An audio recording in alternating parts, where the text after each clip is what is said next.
Miguel Santos wakes with a headache and a sense that something is wrong. A glitch on the news shows a violent riot, but no one remembers it. Not his girlfriend, not his coworkers, not even the city's records. Everyone insists he's imagining things, until a child draws the same riot, with details too real to ignore. As memories vanish and doubt spreads, Migs begins to wonder, is he going crazy, or is someone erasing the truth? This is the Night of Silence, where we explore what it means to live in a world where your memories are not your own, and where rebellion begins with remembering. I'm your guest narrator, Kate Clover. Before we get on with the story, I want to tell you about a techno-thriller, Demon Protocol. It's from author J.L. Spears, the same author that wrote this series. This story asks, what would happen if an advanced AI really wanted to take over the world? It wouldn't use killer robots and nuclear weapons. It would work in the shadows, keeping its actions secret. And anyone who figured it out, like its creator Daniel Bennett, would sound like a conspiracy nut to anyone he asked to help him. Demon Protocol is released on audiobook, ebook, paperback, and hardcover. A link and discount code are in the description below. If you like these stories, please subscribe to this channel, drop a comment, and like this video. Now, on to the next installment of the Night of Silence. Episode 3, Questionable Choices. The evidence stared back at Migs from his phone screen. Dozens of photos he didn't remember taking, documenting a night he hadn't lived. Or had lived, but had been made to forget. His morning coffee grew cold as he scrolled through image after image, each one raising more questions than answers. In the light of dawn streaming through his apartment window, the photos seemed almost surreal. Crowds filling streets he walked every day. Enforcement officers in riot gear where usually only automated traffic guides stood. And his own face, captured in selfie after selfie, eyes wide with an emotion he couldn't name because he couldn't remember feeling it. He checked the metadata obsessively. Date stamps, location tags, camera settings, all confirmed these were taken by his phone, in locations he knew, at times he supposedly slept. The technical evidence was irrefutable. The photos existed. Therefore, the night had happened. So, why did his memory insist otherwise? The morning commute provided no answers, only more questions. On the train, Migs noticed how his fellow passengers arranged themselves, always leaving a careful buffer of space between bodies. Eyes focused on phones or the middle distance, never making contact. Had it always been this way? This careful choreography of avoidance? At Neuronic's tower, the atmosphere felt different again. Or maybe he was just noticing things that had always been there. The way conversations died when certain people approached. The subtle hierarchy of who deferred to whom. The almost imperceptible pause before anyone answered a direct question, as if checking an internal script. "Morning meeting in 5, Sarah announced, breezing past his cubicle. "Full team, productivity initiatives." Migs groaned internally. Productivity initiatives meant someone up the chain had decided they weren't sacrificing enough for the company. These meetings always ended with volunteers for overtime, weekend projects, or other demonstrations of corporate loyalty. The conference room filled with his teammates, 23 programmers and engineers who kept Neuronix's chip infrastructure running. AJ slouched in his usual chair, surrounded by empty energy drink cans he'd somehow already accumulated. Sarah stood at the front, tablet in hand, radiating the kind of enthusiastic efficiency that made everyone else feel inadequate.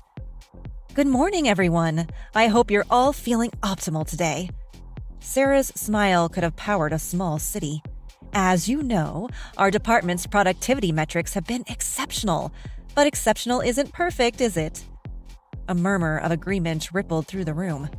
Migs noticed how synchronized it was, like a rehearsed chorus.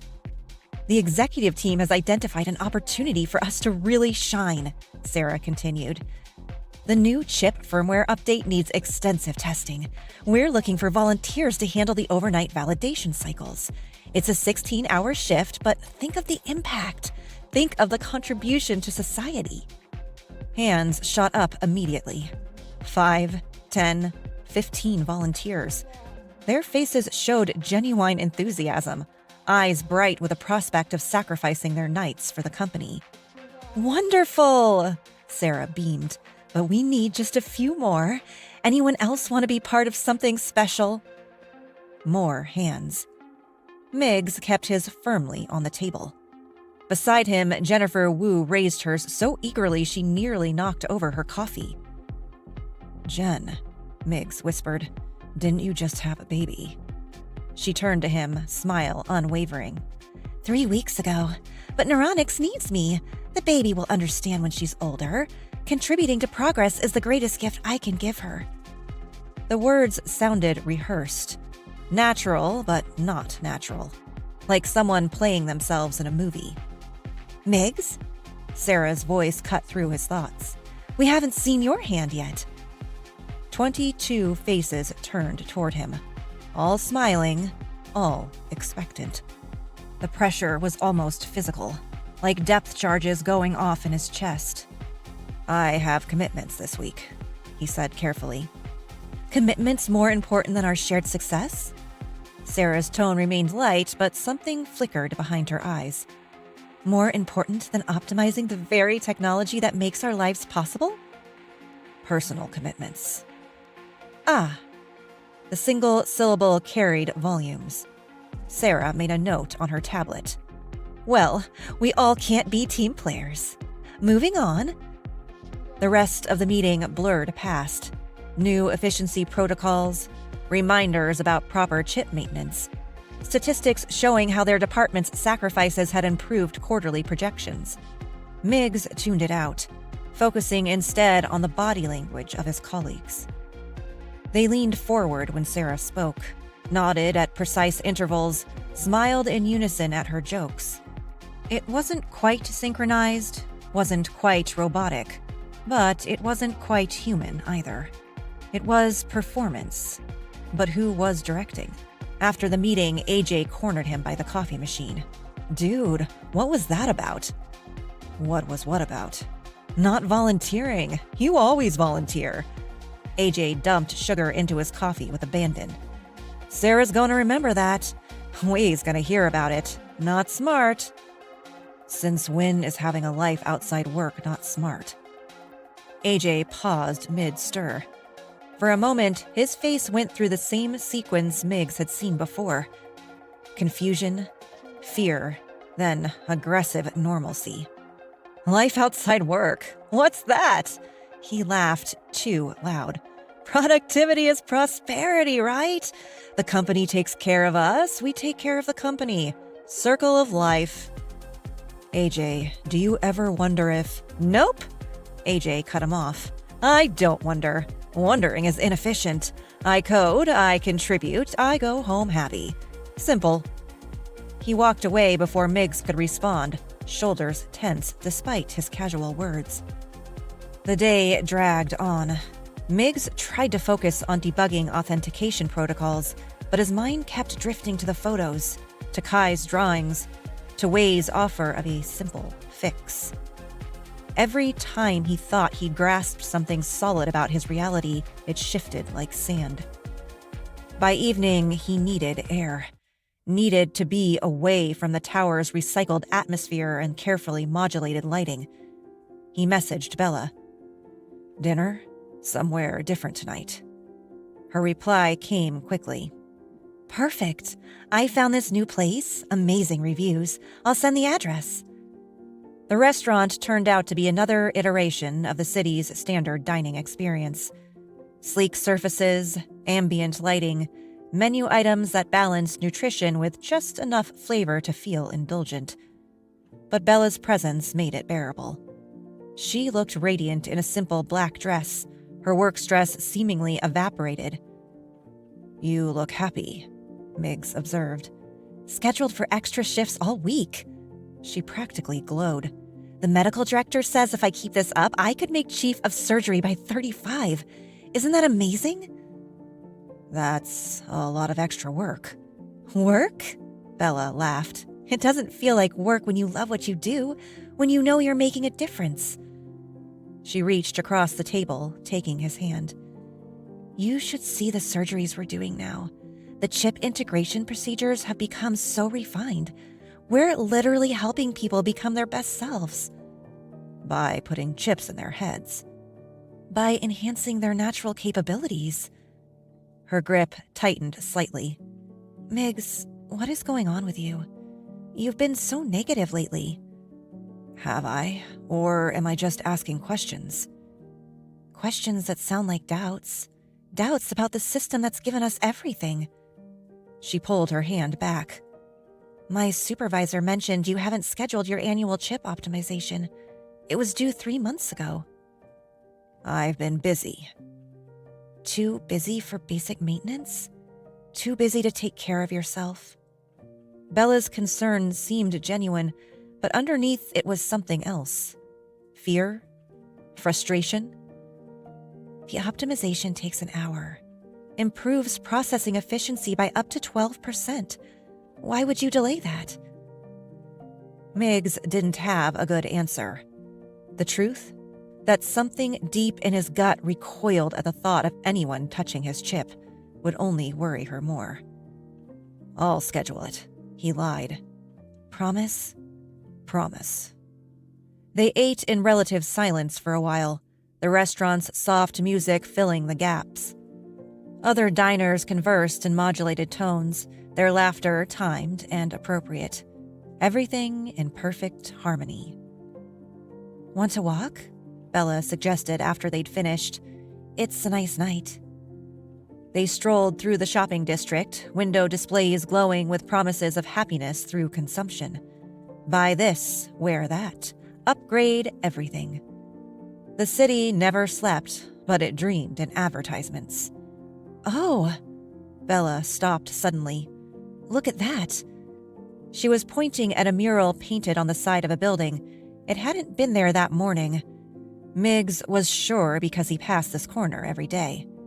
The painting showed abstract figures reaching upward, their forms blending into swirls of color that suggested both aspiration and desperation. It was beautiful and unsettling in equal measure.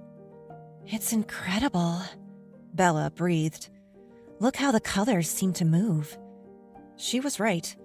The painting had a kinetic quality, as if the figures were actually straining against the confines of the wall. Migs found himself stepping closer, drawn by something he couldn't name. I wonder who painted it, he said. Does it matter? It's the feeling that counts. Bella pulled out her phone, snapping photos. I want to remember this. Others had the same idea. A small crowd gathered, voices hushed like they were in a gallery.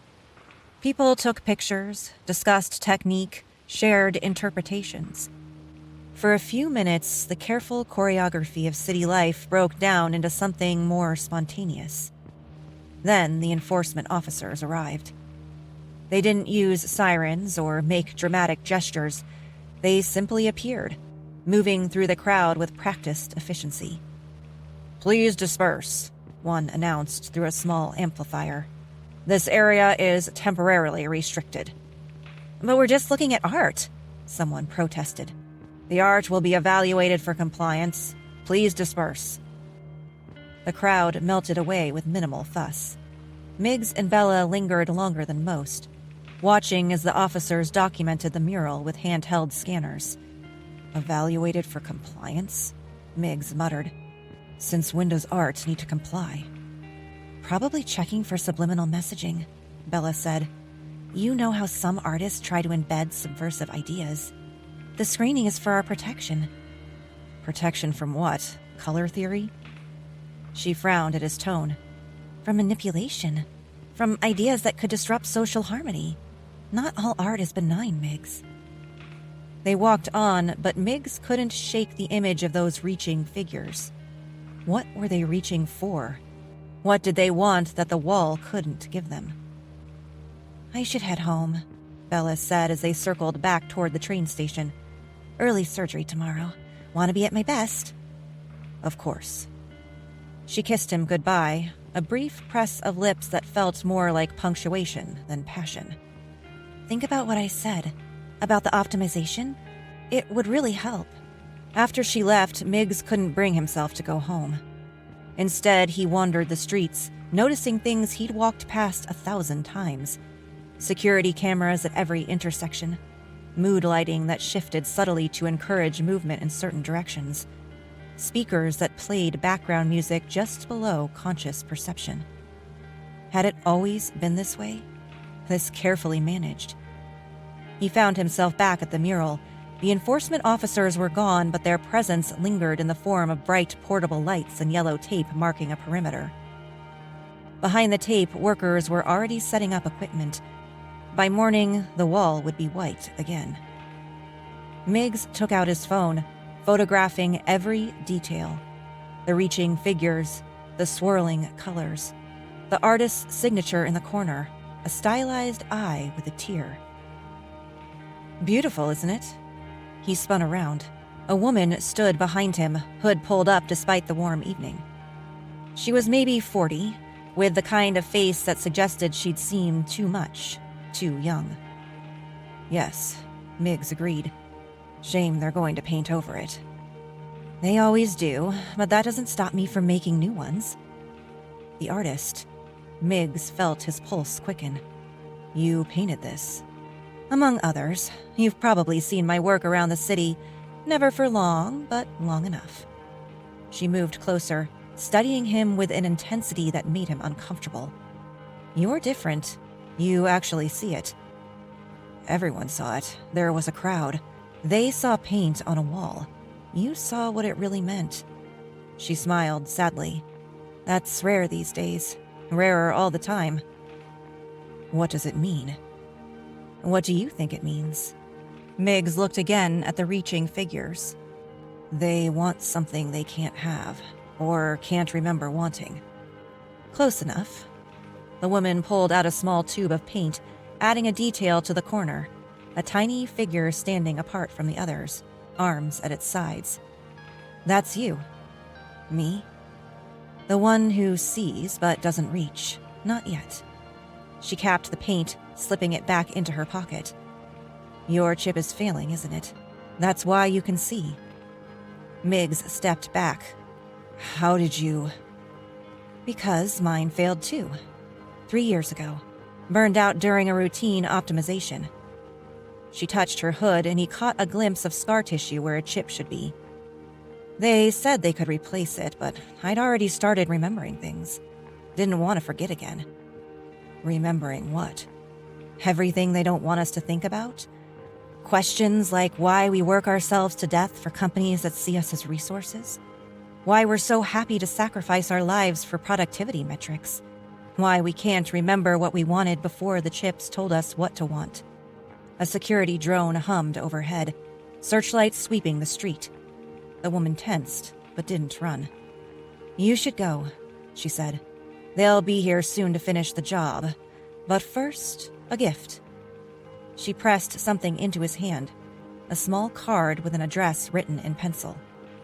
When you're ready to stop just seeing and start reaching, go there. Tell them Elena sent you. Elena. But she was already moving, melting into the shadows between buildings with practiced ease. Migs stood alone with the card, the mural, and the growing certainty that his world was constructed of careful lies. The workers arrived as he was leaving. They didn't look at the mural as they prepped their equipment, didn't acknowledge what they were about to destroy. Just another night shift in the city's endless maintenance of its perfect facade. Migs pocketed the card and headed home, mind churning. In his apartment, he sat at his kitchen table and spread out the evening's collection.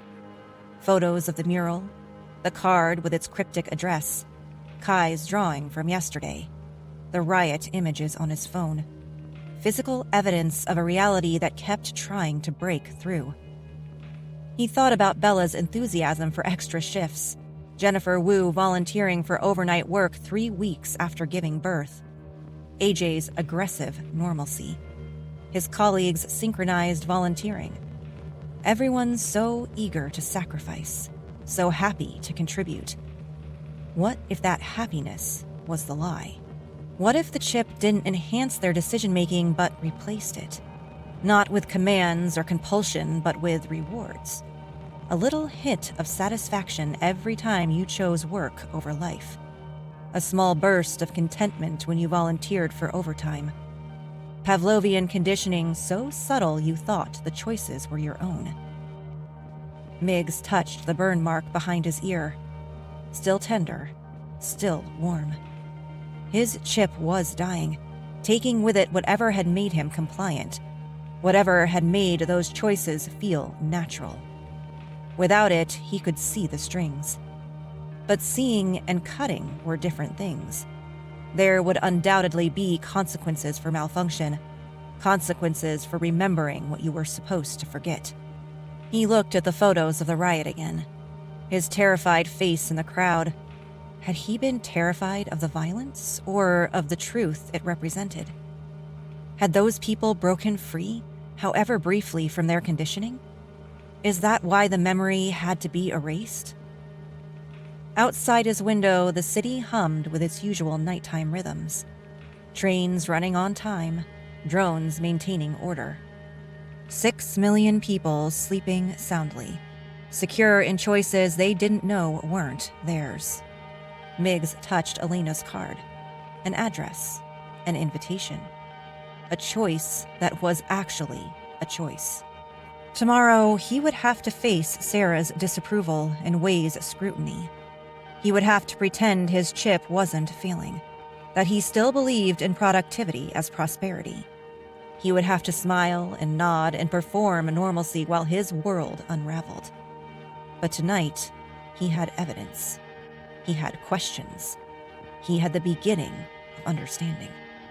And behind his ear, his dying chip sparked one last time before going quiet, taking with it the last of his artificial contentment.